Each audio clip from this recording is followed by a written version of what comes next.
Welcome to the runtime error, the place where programming begins. So we are here to continue our Java collections. In the previous lectures, we saw a list interface, and I have told you in that video that we are going to see a list iterators in details in a fresh video. So this is the video in which I am going to discuss a list iterators.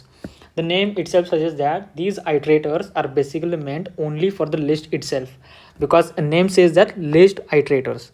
So these list iterators are basically of two types. First one is called as a list iterators, and there is no any parameter passed in this function.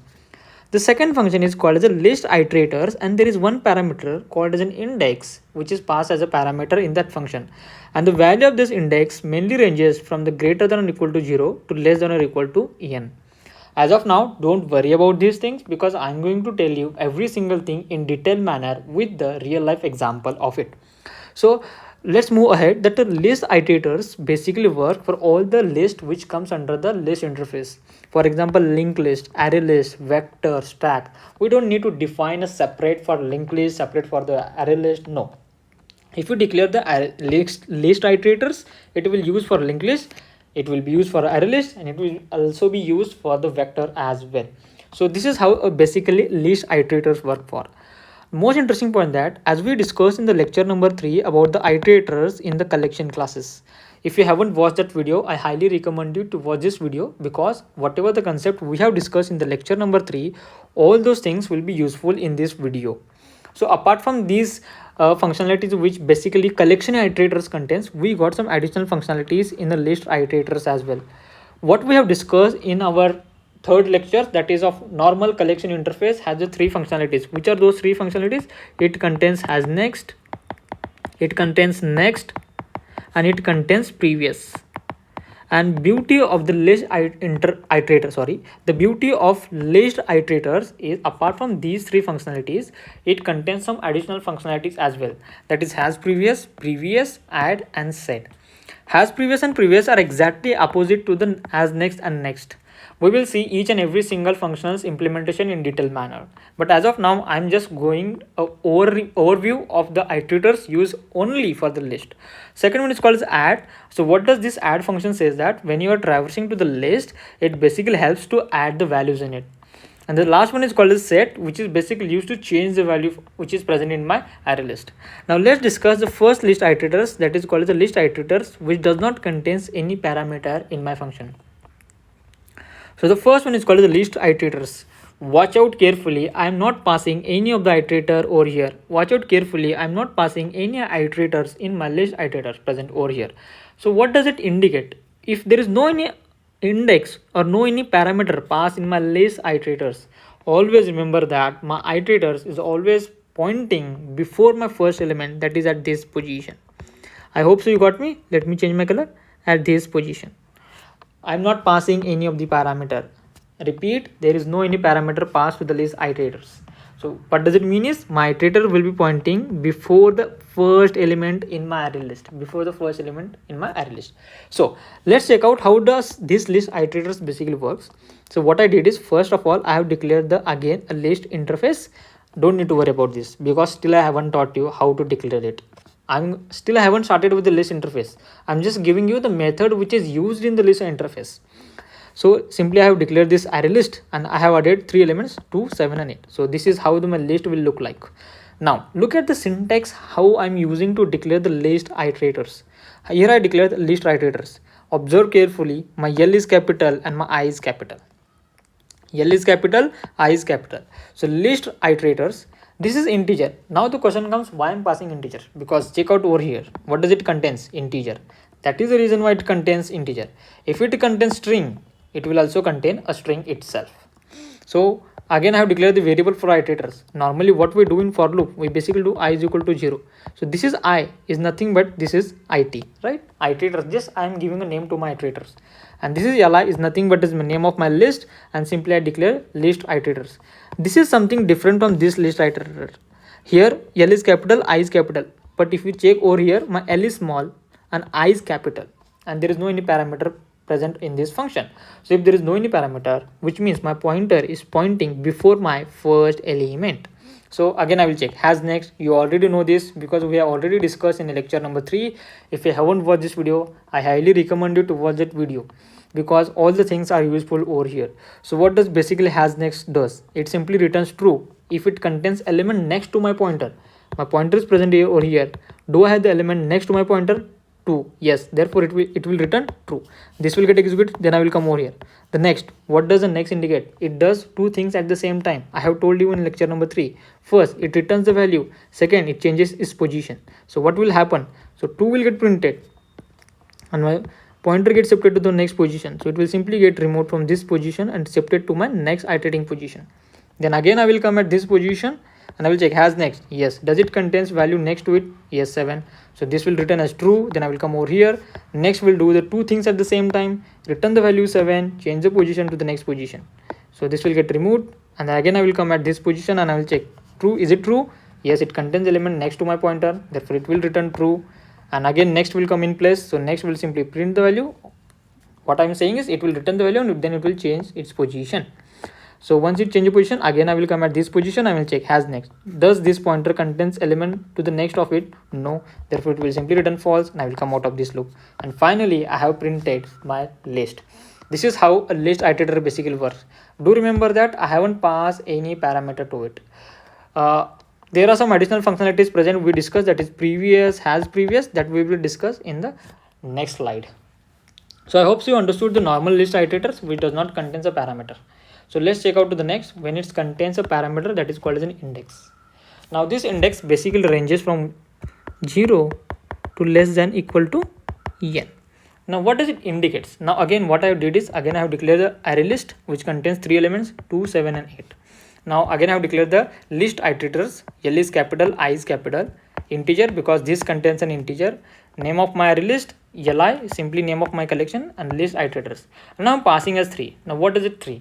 3 means the size, right? I'm passing the size of list. Now always remember, I have told you in lecture number 3 that in Java, if or Java, C or C++, our array look like 0, 1, 2 and 3, right? Which means we are passing from element to element. But in Java iterators, this does not express. In Java, when you try to do the indexing, especially in collection interface, I repeat, especially for in collection interface, the indexing is somewhat different than the actual array we used in C, C++ and Java. So how does the indexing takes place? So here it will be 0, here it will be 1, here it will be 2 and here it will be 3. Now we discuss over here that whenever there is no any parameter present in my array list iterators, my pointer is pointing before my first element, that is over here, right? Before my first element. Similarly, if I'm passing the size 3, so what does it indicate? That my pointer will be pointing at this position. It will be at this 3 position. Now again I will check as a has previous. So has previous is similar to the has next, that is at this has next what we discussed. Only thing is it works opposite manner. So what has next used to do is it simply used to check is there element to the right of this, Similarly, my has previous simply check is there element to the left of this 8? Yes. So simply this will return as true. Again previous does two things at the same time. What does next does? Two things at the same time. What? It returns the value present at the right to it and simply changes the position. Similarly, this previous, what does it do? It simply return the value, that is 8. So what will happen? My 8 will get printed and my position will get shifted at this position, and simply it will change its position from 3 to it will go up to the 2. Then again we will come over here has previous. Does it has the value left to it? I'm telling left to it. Yes, it contains 7. So this will return as true. Again previous will do two things at the same time. The first thing is it will return 7. So I will print a 7. And second, it will change its position from this to this position. So its position gets changed from 2 to 1. Again I will come over here. Does it contains element left to it? Yes, I have the 2. So previous will do two things at the same time. Return the value, change the position. So I have changed the position format. Again I will come over here and will check. Do I have the element left to my pointer? No. So it will simply return false and I will come out of this. So as we can say that we are traversing from back to the front, and as next we are traversing from the front to the right. I hope so you got me the difference between the list iterators if you're not passing the parameter and the list iterator if you're passing the parameter. If you're passing the parameter, which means you are coming back from that parameters. Say for example, instead of 3 I have passed 2, then it will be pointing at this position. So it will become this and this. I hope so you got me. When you are passing the parameter, you are coming back because you are using has previous. If I say for example, instead of 3 you want coming back, say for example now I want to move from this 1 to next ahead. So simply pass it here as 1, and in place of has previous simply use has next, and here simply use next. So this is how it helps to move from either from front to back or from back to the front. So I hope so you understood the two terminologies, that is called the list iterators when there is no any parameter in between them, and a list parameters if there is a parameter in between them, and the two functionalities, additional functionalities we discussed apart from our lecture number 3, that is called as has previous and it previous. Now it's time to check two more additional functionalities present in my list iterators. So the first one is called as a set. Now again, what does a set simply says that? Set simply says that you are changing the value present in my list. Now initially my list contains 2, 7, 8. Again I'm using the same function so that you can get a clear idea of new functions. I have declared the list called as li array list. I have added the 3 values 2, 7 and 8. Now again I have declared the list iterators, that is integer, its and iterator 3, which means I'm coming from back. I'm passing the parameter as 3, which means can I say that my pointer is pointing at this position, and I'm using has previous, therefore can I say I'm coming back. I'm using has previous and previous. So set, what does the set value do? Just remember what is happening. I have already told you the implementation of as previous and previous, right? Now check out how does this functionality basically works and how does a set basically works. I will do it slowly so that you can understand this concept very clearly. So I came over here, right? As previous. Now I'm pointing at this position. I will check, does this pointer contains element to the left of it? Yes, it contains 8, therefore it will simply return true. Once it is true, I will come inside the loop. I will come inside the loop. I will use a previous. I have told you previous is just the opposite of next, and it does two things at the same time. One, it returns the value. Second, it changes its position. So what is happening at x? So let me do it x. First I'm using the previous, which means it is returning the value, which one? 8, and now it is changing its position. So from this position it has come over here. So can I say that? So position has changed. Now I use a set function. I'm using a set function. So set function basically updates the value previous to it, not this previous, to the right of it. Since I'm coming from this, so I will say right of it, means this value. If I'm moving from this to this, if I'm pressing it over here, it will update its left value. So since I was here, I came from this to this position, right? My x is 8, and I change from this position to this position. I'm using the 2 into x, which means what will happen? This value get cancelled and it will be at a 16. I hope so you got me. The values are changing in the reverse order. I came from this position to this position, so this value will get changed. So again I will come over here, has next. Does this iterator contains element left to it? Yes, it has, therefore it returns true.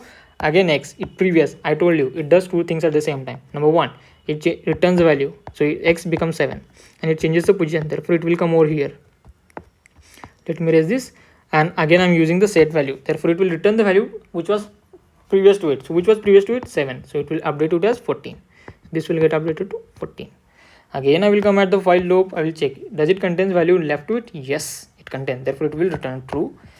Again previous will do two things at the same time. First it will return the value, so it will return true, and it will change the position to this position, so this will get cancelled. And next what we'll do is this next updates the value which was right to it, so simply this will get to 4. So this is how a set basically works. It updates the value which was previous to the next iterator. Now suppose in this example we came from this to this and this and this, so I will move from this and this. So let me change my color. So initially, say for example I'm standing over here, so what I will do is I will be using has next and next. So has next, does it contains element? Yes, it returns true. So x is equal to next, so what is next? 2, so x will come as 2, and my pointer will change its position, so it will come at this position and it's simply 2. And now I'm using a set value. So what will happen? So which was the value previous to this iterator? 2. Which was the value previous to this iterator? 2. So what will happen? So this will get completed as 4. So again I will come over here, has next. Yes, because it contains element next to it, that is 7. So 7 get next does two things, it returns the value and changes its position, so it will change from this position. And again I'm using set method, therefore what is the set method will do? Updates the value which was previous to this iterator, that is 7, so this will get updated to 14.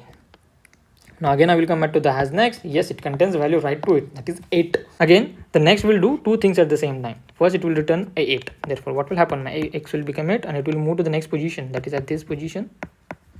And let me erase this. So again the set will do two things, sorry, one thing, that is updates the value to the previous of this iterator, that is 8. So what will happen, so it will simply become 16. So I hope you understood how does a basically set works. It is updating the value previous to that iterator. If my iterator is this and I'm coming from this to this and this, it is updating this value. I'm moving from front to next. If I'm standing at this position, it is updating value previous to it, that is just 2. So this is how basically a set method works. I hope you understood this method. Now on our last important method, which is additional in the list iterator, that is add method. So what does add method do is, so I have already written over here, add item. It basically adds the item to the current iterator position or before the next or the previous function. So what does it indicate? Now say for example, again I have the values as 2, 7 and 8, and what I'm using is, again I'm using as previous. So my iterator is present over here, right, at present at this position. So as previous, does it contains value left to it? Yes, it will return as true. Then I will come as that, check out here what I said, what I have told over here. Look at, adds an item to the current iterator position or before the next or as previous. Before the next or the previous, that is add, or the current position. What is the current position? It is present at this position. Therefore I will add 3. So what will happen? It will simply add 3 at this position. Then I will do previous. What does the previous do? It does the two things at the same time. One, it returns the value, that is 8, not 3. Let me write it carefully just for the sake of understanding purpose. So say for example I have the value as 2, then I have 7, then I have 8, right? So basically I'm standing at this position. So as previous, it will return true because it contains value left to it. I will come as add 3. So what will happen? So here I will add 3. Now previous will do two things at the same time. It will return the value which was previous to it, that is 8, and it will change its position. So I have written 8, but there is no any variable to catch that. Therefore we don't need to worry about it. So what I will do, I'll simply change its position from this to this. It will get changed. Now again I will come at this while loop as previous. Yes, it contains value left to it, so it will return true. I will add 3. So what will happen is, it will simply add 3 at this position. Previous will do two things at the same time. It will return 7, but there is no any variable present at this position to catch that value, and it will simply change its position to this. So again I will come over at while loop. Yes, it is true because it contains value left to it. Then again I'm going to add the value, that is it will contain 3. Previous will do two things at the same time. It will return true and my position will get changed. Now again I will come at while loop and I will check, does it contain value left to it? No. So my value or the conditions becomes false and I will come out of loop, and after adding these 3 elements my list look like 2, 3, 7, 3, 8 and 3. So this is my final list after the add operation. So I hope you understood the important functions of the list iterators which was not present in our collection iterations. Just in case if you're new to the runtime error, I highly recommend you to do subscribe the channel so that you can obtain a lot more from our channel and enrich your Java collections. Till then, have a happy coding.